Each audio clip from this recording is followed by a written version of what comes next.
my name is Ashley Amos. I'm the new planning coordinator with the West Virginia Department of Agriculture. I'm located in Nicholas County and cover the southeastern part of the state. And with us tonight is Mira from WVU Extension. She will be going over small fruit production, and at the end I'll go over a few of our business development resources, and then we'll wrap it up with some questions. So now I will go ahead and turn it over to you, Mira.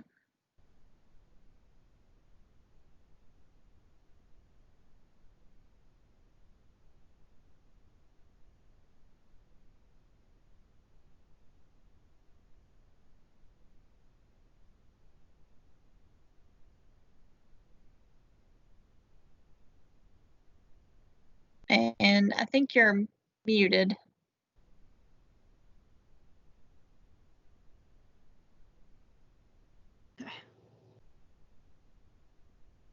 There you go.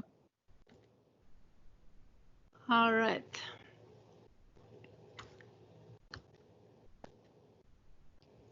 Anyway, thank you for inviting me. It's really a pleasure to talk with you about this subject. It's near and dear to my heart.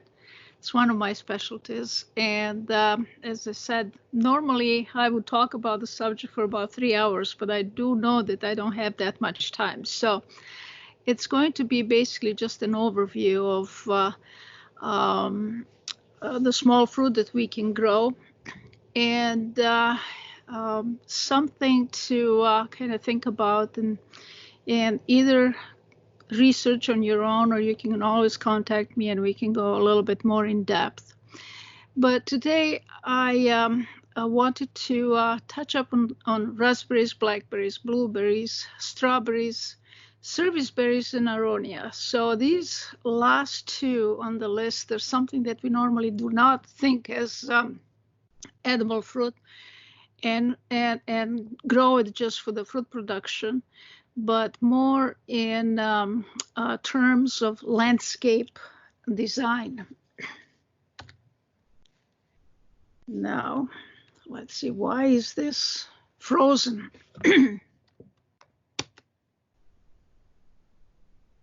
Well, I cannot advance my slides. I think there's a certain part on the screen in the middle there that you have to click to go to the next slide. I don't know. Here? Oh, okay. Yeah. So, as I said, the objectives for today would be just to basically introduce people to some alternatives to what we are normally accustomed to. And especially some of these from the list have a very high economic potential. Also, for people to understand that there is a certain commitment to small fruit production, and particularly before you even start planting stuff, you need to set aside a good chunk of time, probably a couple of years to 3 years, to prepare your soil for it. Because most of these things are also perennial, so all the preparations you need to do, you got to do ahead of planting. And another very important step is how to choose the type of a fruit and the cultivars within the species once you pick what you want to grow. So what do we consider here when we want to pick and choose what to plant? Well, personal preference, that would be the number one thing. Then the growing conditions in terms of climate. Space availability, that's very important. It's one thing if you have just a half an acre or you have 100 acres. Pest and disease susceptibility, that's another thing to play a major role in your decision. And time and effort that you have or are willing to invest in growing this fruit. In terms of climate, I'm going to show you a couple of maps here. And as you can see, the USDA Hardiness Zone map shows here that we have basically 5 hardiness zones, starting with this purple, which would be 5A, with the temperatures going from -15 to 20 below in wintertime. Then this light blue 5B from 10 below to 15 below. 6A from -5 to -10, then 6B from 0 to -5. And we had a couple of slivers of zone 7A right around here, Charleston, and around Logan. However, in a relatively short period of time, this is the map showing the period of time of 1976 to 2005, and this is the map that was produced in 2012. Now, if we go into the Arbor Day map, you see what they're showing up, that the climate change is actually happening. And in a relatively short period of time, we have that zone 7A encroaching into the state. And instead of being just around Charleston and over here, Logan, right now you have pretty much the whole southern part of the state engulfed in that 7A. So definitely the temperatures are rising and we're changing the hardness zones. So it's getting a little bit warmer. So we can now grow some more tender crops that we were not able to. It still doesn't mean that up in Preston County, for example, you're going to be able to do the same things you are in Kanawha County. Another important thing to pay attention to when choosing what to plant is the site assessment. First of all, what do you have as far as the exposure? Where is your site? Does it face the southern or northern exposure? How much wind do you have in that particular site? What are the soil characteristics? Robin McCracken, your site. Now joining. I didn't hear you. I think that was just somebody joining. Oh, okay. The pH of the soil, the texture of the soil, the drainage, all these good things about the soil that we need to take care of prior to planting. Availability of irrigation. Many of these crops, like your strawberries and blueberries, are going to depend not necessarily just for irrigation, for supplying the water to your plants, but also to protect them from the frost, possible frost. Then another thing is also what kind of crops do you have nearby? What do your neighbors grow? Or what was the crop previously grown in that particular location? Because you can have some residual effect of diseases and insects that are still present in that location and might create a problem for you down the road. So all these little steps have to take place prior to you actually planting. Crop rotation is a good sense anytime, but especially when you're preparing the soil for your planting. So that's why in my entering statement, I said you need to invest probably a couple, 3 years and do some crop rotation in order to heal the soil. As one of our predecessors said way back when in 1907. And basically add a little bit of organic matter into it, take care of some nematodes and some of the pathogens that are making home in your soil. And with some of the legumes, for example, you're going to take care of the lesion and dagger nematodes, Japanese beetle, white grubs, verticillium wilt, is one of the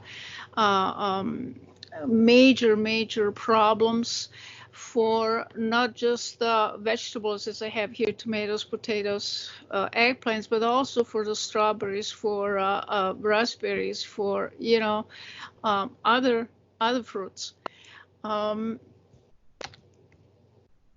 when we're putting some of these, in case you have some really heavy soil and compact it, it is really a good practice to make sense to put some oilseed radish. You see how big that thing is. It's going to break up the soil. It's going to add a lot of biomass. And of course, some of these other ones, so you have some mustards, you even have some grasses here. All of this is going to improve the air and water ratio in your soil and make it a little bit better for the crops that you want to grow.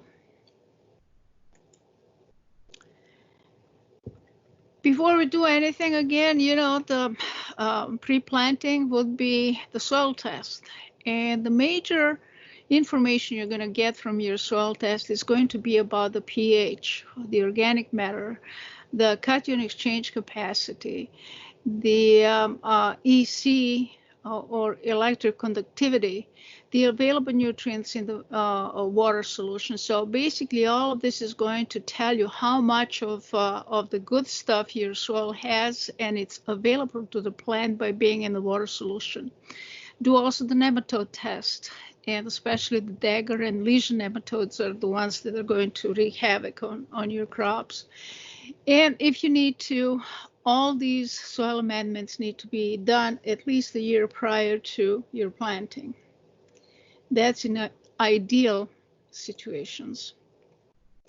For the most small fruits, they can tolerate a range, quite a wide range, but the optimum is kind of slightly acid pH. So that would be around 6.4 to neutral to about 7. All these other extremes, unless you're talking about blueberries, are not going to be happy if they're in these extreme ranges, like 3.8 to 5.5. That's what the blueberries would tolerate, even though blueberries too have a preferred range, and that's about 4.2 to 4.5. If you're on heavier soils, then you can go a little bit with a higher pH of 4.5 and 5.5, and that's because on the heavier soils you have significantly more organic matter in it. Okay, now when it comes to, yeah, we just wanted to show you that pH scale here, though most of you probably are well aware of it. And you know that we basically go from 0 to 14. 0 to 7, it's more on the acid side. 7 is neutral. And now from joining. 8 to 14, so this is the alkaline. And for the most part, for the most plants, this is the optimum zone. In certain instances, we need to acidify our soil. If, in case of blueberries, for example, if your pH is like about 6 to 7 or slightly above, it's going to be perfect if you want to grow, let's say, strawberries, or you want to grow you know, your brambles. But if you want to grow your blueberries, then you better lower that pH and bring it down to about 4.5. If you go from 5 and your pH is 5 and you want to lower it to actually from 5 to 5.5 to 5, you will have to add 775 pounds per acre of sulfur. That's going to be either granulated or powdered. So there is a nice chart here that tells you how much sulfur you need to put in order to lower the pH, to bring it as close to the optimum as possible. Now, brambles. Why do I want to talk about brambles right straight from the start? Well, this is one of the group of plants that we don't really have market saturation. And if you've been shopping lately, you're going to see that you're paying pretty penny for just a little bit of that fruit, blackberries and raspberries in particular. So when you're talking about both blackberries and raspberries, so they're primarily divided into two groups, into the ones that are bearing fruit just on the last year's shoots, and there is a group that can bear fruit on the current season fruit. So these would be the primal canes that bear the fruit on this season's fruit canes, and the floral canes. So these would be the ones that bring the fruit or bear fruit on last year's growth. So whatever brought the fruit, those canes are going to die towards the end of the season. So it's going to be kind of easy for you to decide what to cut when you're talking about the floral canes.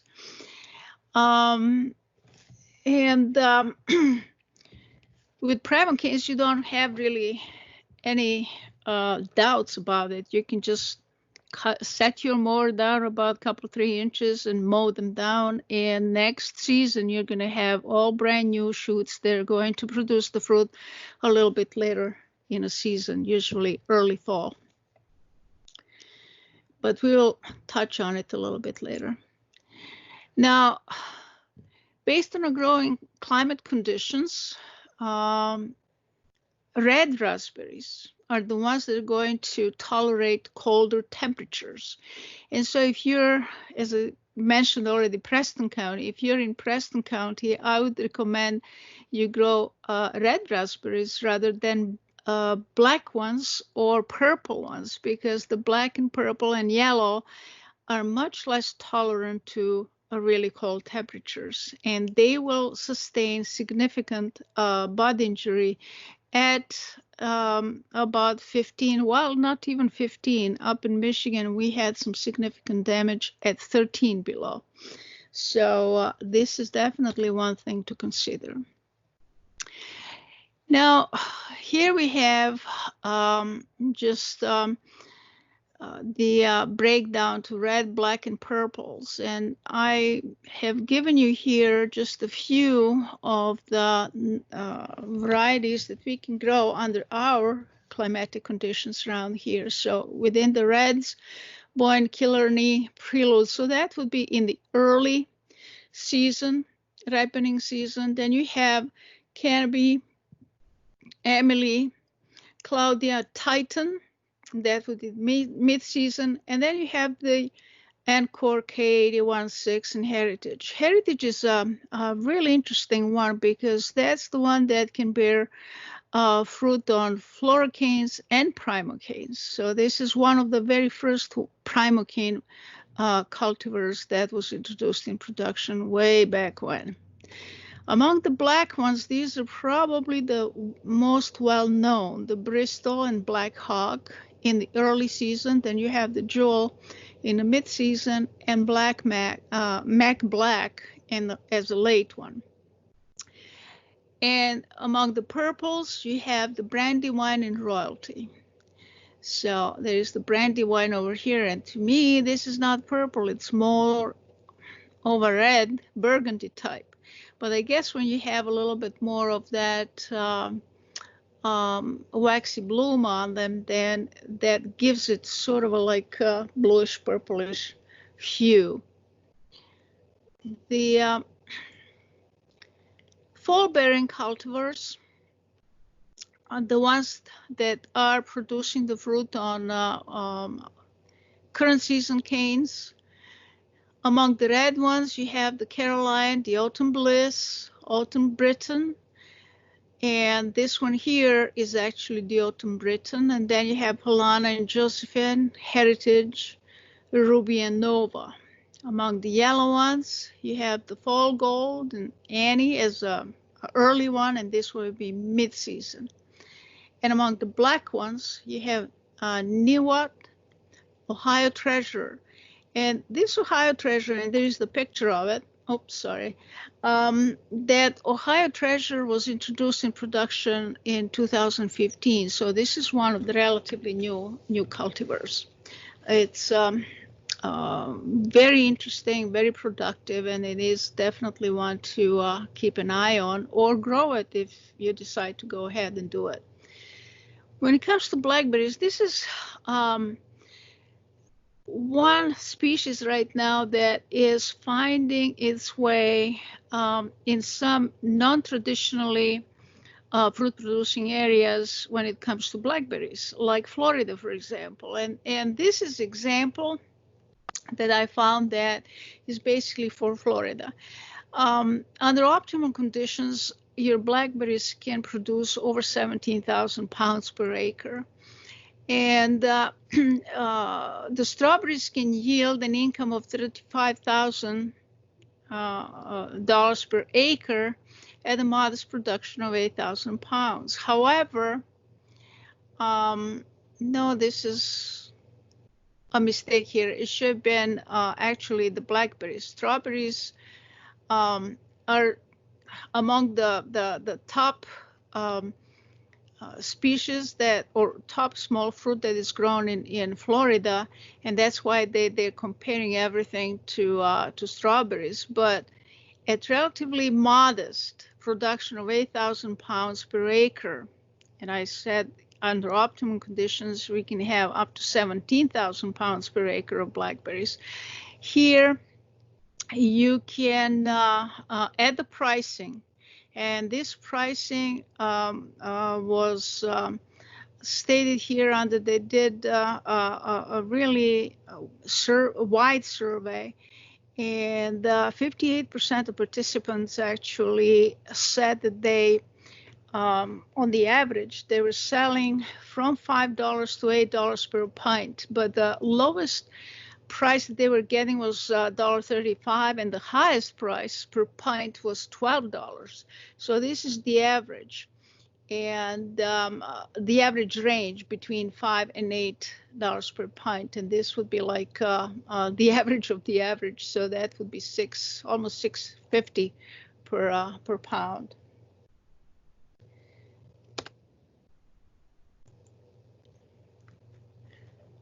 When it comes to blackberries, and this is something that I can spend a lot of time talking, but I'm just going to give you the three basic groups that we have. So you have the trailing blackberries, and this is their growth habit. You have the trailing, you have the semi-erect, and you have the erect.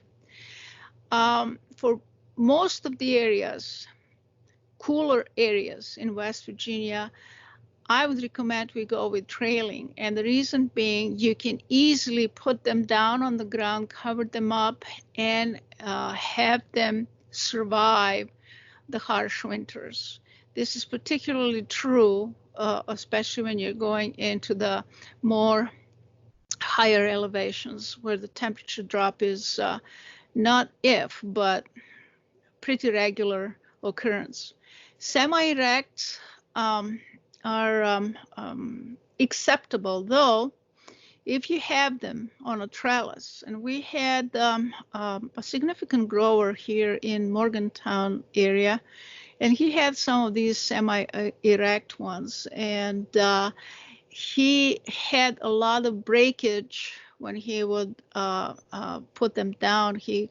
Being an engineer, he constructed a trellis so that on a swivel so that he can put them down or raise them up.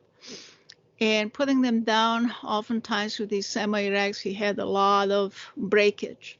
And especially he had Chester, which is one of the best blackberries, but unfortunately that one was breaking a lot. So this Chester, for example, and all of these from this erect group would be okay to grow down in the southern part of the state.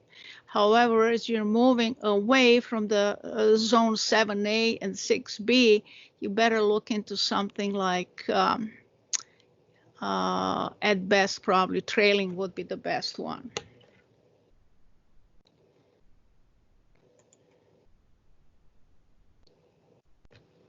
Recently, And when I say recently, it's been probably more than 10 years, but we do have some primocane fruiting blackberries, and that was a rarity actually, and still is. There are not too many blackberries that have that capability to produce the fruit on current season's canes. So we have Prime Jim and Prime Jen, and these came from the breeding program from Arkansas. A lot of good blackberries came actually from that program, so you may want to kind of check that out when you're choosing some of the varieties. Blueberries. Beautiful crop, and most of us are very familiar with it, but then again, quite expensive. If you go to a Kroger and you get less than a pound, and you're paying, $5 plus. So that's one reason to think about growing it on your own. The other thing is, look at this gorgeous, gorgeous color.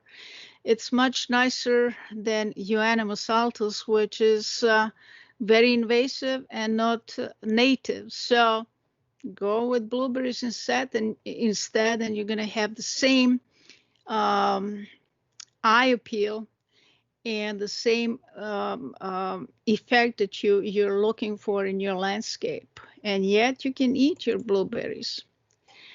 It's a very long-lived shrub, very productive, and you can have 10 pounds or even more per plant. It requires quite a few pickings, and you can have them from July all the way till about mid-November. And they really don't require too much fuss. The only thing that needs to be done on a regular basis is pruning. And with that, you're always removing about 20% of the old canes, and you can recognize them by being, kind of grayish in color and thicker diameter. And then you're leaving some of the replacement new growth, and you're maintaining your production fairly steadily if you are on this 20% removal of old canes. Okay. Just wanted to show you one of the nice catalogs that Fall Creek Farm and Nursery has there in Oregon. And look at how beautiful this is. You have basically the zone, you have the season where it ripes, it gives you the size of a berry, gives you the flavor, gives you also the mature size and shape of the shrub. It gives you the fall color here, and something that is outstanding about it right here. And if you go and click on photos, then you're going to get a bunch of photos for each of these individual cultivars that they sell. So I wanted to show you what choices do we have.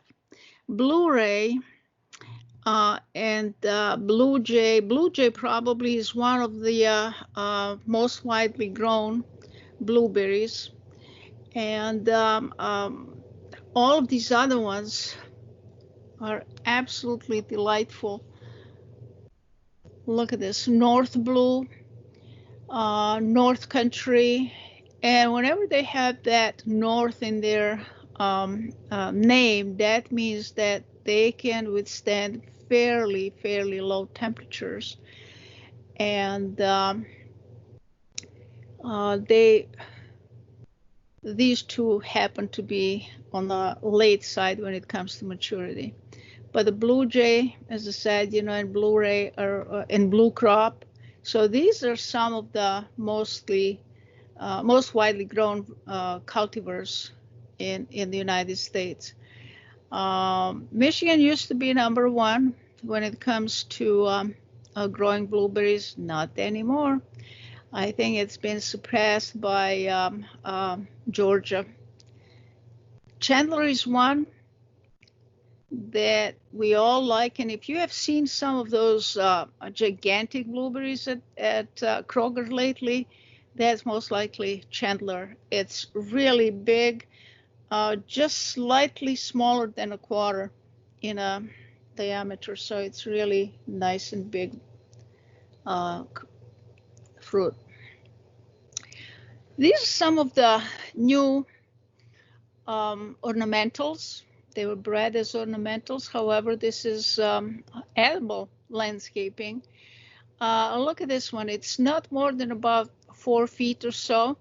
It has really nice blueberries, kind of on the small side, but produces an awful lot.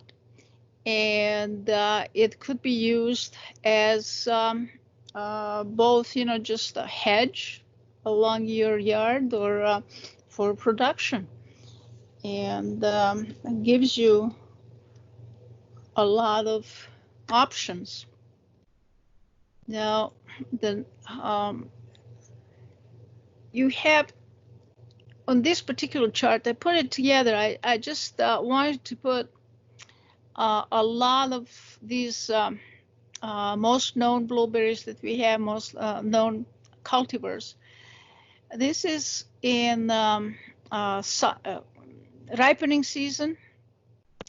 I put the hardiness zones, how winter hardy they are, growth habit, and a little bit of taste and some comments. And you can see here, while most of the blueberries are self-fruitful, on occasion we have some that do require cross-pollination for it. So when you're picking and choosing some of the cultivars, again, you have to pay attention to it so you're not surprised. If you happen to see North Sky and you like it, but you don't have anything else around to cross-pollinate it, then you're not going to have any blueberries. But if you have Northland in combination with North Sky, then you're going to have a crop. Brigitte, for example, it's another one that requires another cultivar to pollinate. These are some of the new blueberry cultivars.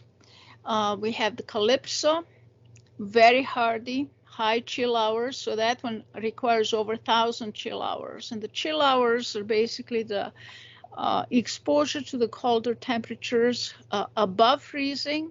They should be low temperatures, but above freezing and below 50 degrees. But we usually go by about 47. So you have this Calypso and Last Call. Guess why is it the Last Call? Because it's very, very late. This is the one in November.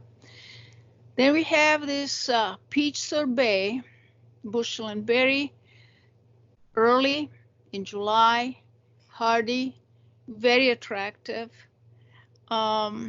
produces beautiful crop, and these are actually suitable to be grown just in containers, so you can have something like that. Again, here we have, the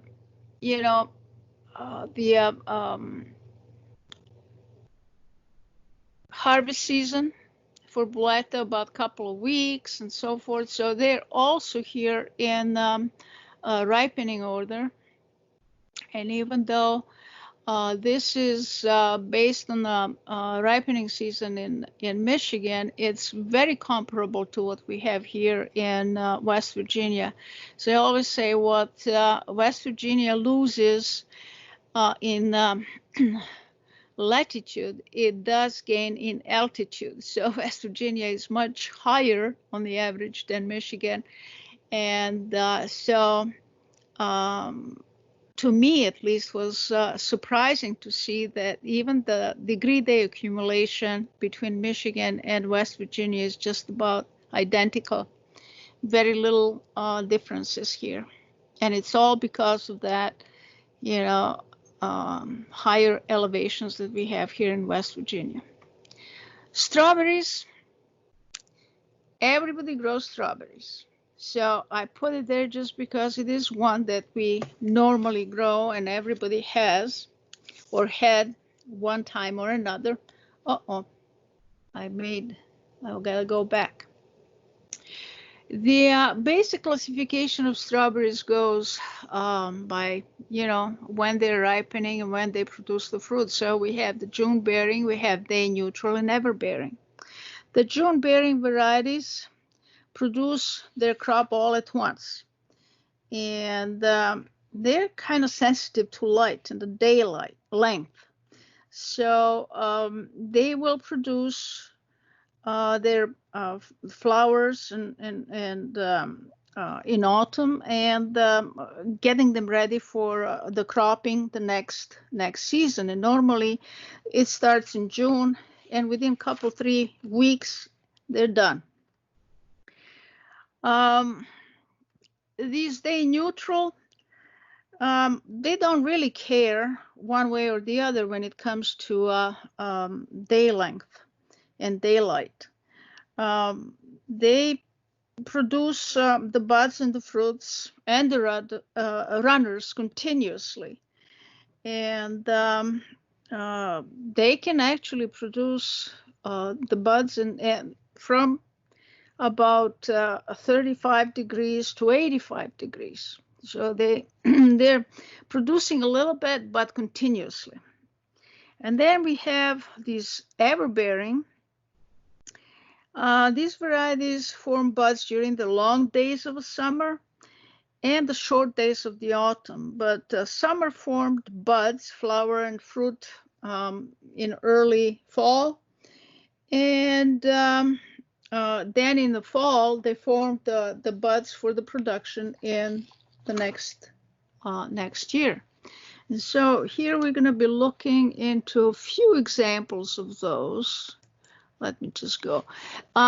Strawberries, again, in order of ripening, you have Annapolis, Early Glow, and I put that Honia. It's a beautiful, beautiful strawberry. Everybody loves it, but this is the one I would recommend you guys buy and do not grow, because through my experience while working up in Michigan with commercial growers, any known and unknown problem of strawberries was found on this particular cultivar. So that's going to be an awful headache if you decide to go and produce that.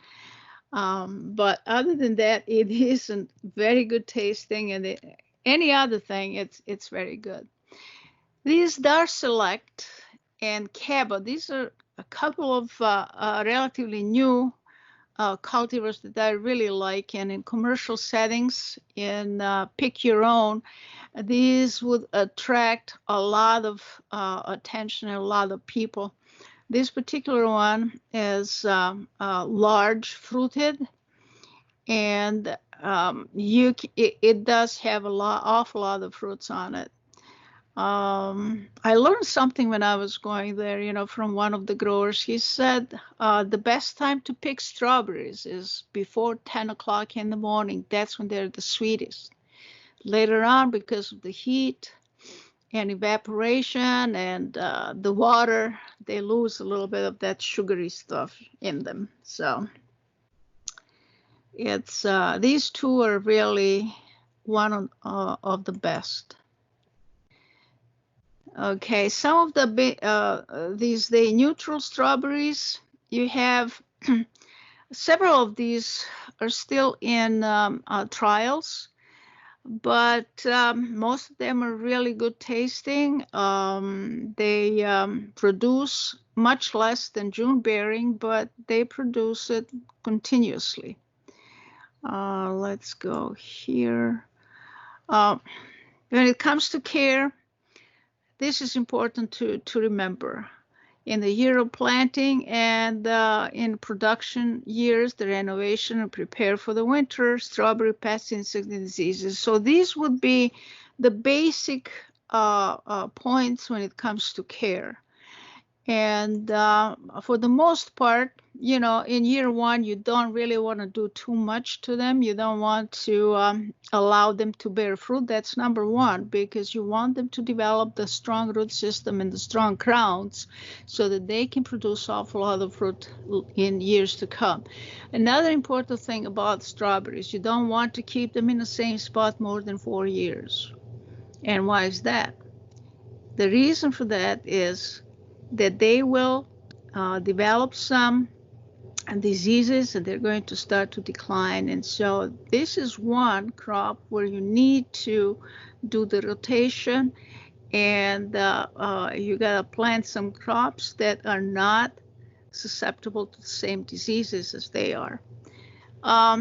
Again, there is one of the things that I developed about, disease control and insect control on your small fruits in the garden. So it gives you, again, a little bit of biology and of either insect or disease, epidemiology when it comes to diseases, and also it gives you the timing for the application that need to be done, as well as a list of materials that you could use to control those pests.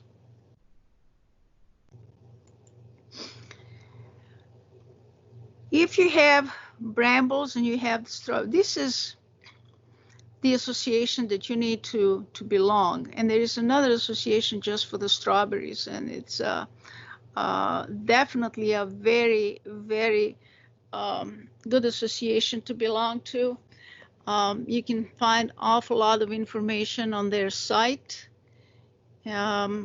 regarding, the cultivation and disease control, new varieties, and all this good stuff. Now, Juneberries or Saskatoons. There's several different species of Juneberries or service berries or amelanchier. But the Saskatoon, this would be the amelanchier alinifolia. So this is the one that is edible. This one comes from Saskatoon. From Saskatchewan, I'm sorry. And these Saskatoons are really tolerant to extremely harsh conditions. When we talk about this, we never really think about them as a fruit producing and potentially small fruit for our farms or even backyards. But you can see here it goes from zone 3, extremely harsh conditions, to zone 7. And this one too will tolerate from 5.5 to 7. And even though the optimum range would be, again, around 6 or so. And some of these cultivated varieties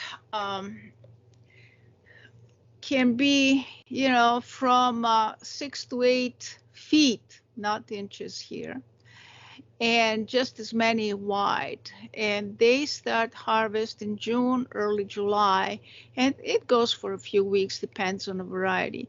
I decided to put them here again. I didn't really think of them as a small fruit while up in Michigan, till Michigan decided to develop a whole new branch of small fruit industry. And they started actually orchards just for Saskatoon. And so they're one of the larger producing state. Of course, Canadians have done the same thing. And most of the Michigan Saskatoons now in orchards, those cultivars came from Canada, and they were bringing them by truckloads, literally. So this is definitely one thing to think about. They are just as good as blueberries, about the same nutritional value, same benefits, and you can use them about the same way. You can use them as, to make the pie fill. You can use them to make juices, syrups, and that kind of stuff. They're really good in scones. I can tell you that from personal experience. Now, in landscape applications, usually we have them as focal point. And of course, these are some of the other, this is the other species, that's Amelanchier canadensis, and this is the one that we mostly see in our forests. And they can be anywhere from about 20, 23 feet to about 30 feet with a spread up to 20 feet. They're good they can produce in full sun or in partial shade. So that's definitely one to think about. Then we have chokeberry. Who have ever thought about chokeberry as being alternative for some small fruit production? But they have awful lot of benefits, especially health benefits. And the black chokeberry and red chokeberry, purple, every single one of them. But I think the black one has a lot of and much more anthocyanins, and from that standpoint is a little bit better. And the anthocyanins are actually the compounds that fall into that group of antioxidants. So from that standpoint, they're really great. The only thing is, too good of a good thing is not good for you. So that applies here too. You, especially if you're eating too much of them. Let me see. Oh, well, if you're eating too much of them, they have oxalic acid, and they can actually cause some crystallization and create some oxalic-based stones in your urinary tract. So when we're eating these things, it's the best to consume them as juice or jam or something like that. Very little fresh, and they have to be fully ripened. So that's what basically it is. When I'm talking about Aronia here, I could probably mention also elderberry, and this is another one that we don't necessarily think as an option for fruit production. But since this revival about going natural and going back to the nature, and trying to find out the medicinal benefits of these shrubs, elderberry, even though it is not native, it comes from China, and there's another one that comes from Europe, and this particularly that black elderberry or European elderberry, and this is the one that is mostly grown. And I'm talking about it just because today I received one email asking to identify it and say what are the pros and cons of having it. While the pros are many, again, has a lot of antioxidants in it. But when it comes to negative effects, you have to be cognitive that elderberries have a compound, the cyanogenic glycoside, that can release the cyanide. So that's not good. And eating particularly green berries, and if you eat just about a handful or 100 grams worth, that can provide about 30% of the toxic or lethal dose for the person of about 130 pounds. So I found that interesting, and I found it on one paper that was basically dealing with the benefits and negative effects of elderberries, what is positive about them, what is negative about them. But if you eat a few fully ripe, or once you process them through wine, juice, jams, relishes, then they're harmless. The only problem is with the green stuff, bark and leaves. But who would eat leaves of any shrub? I don't know. Here, this is one of the last slides that I have here. It's a basic requirements for growing small fruit. I just put here kind of on one page. You have raspberries. The hardness zone depends again on a cultivar, goes between the 3 and 8.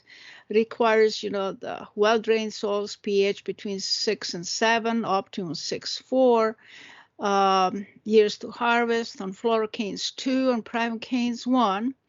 The size is maturity 3 to 6. The summer bearing floral canes produce fruit on last year's canes, and the prime canes, as we said, they produce on the current season's growth. The only thing here, this SWD, so this is one of the invasive species that we have, and this is the spotted winged Drosophila.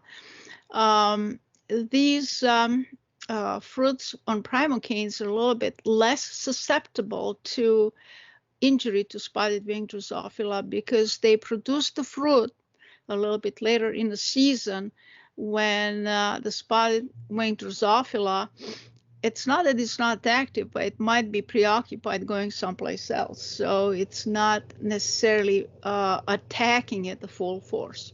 So you have it here for the blackberries, blueberries, and so forth, Aronia.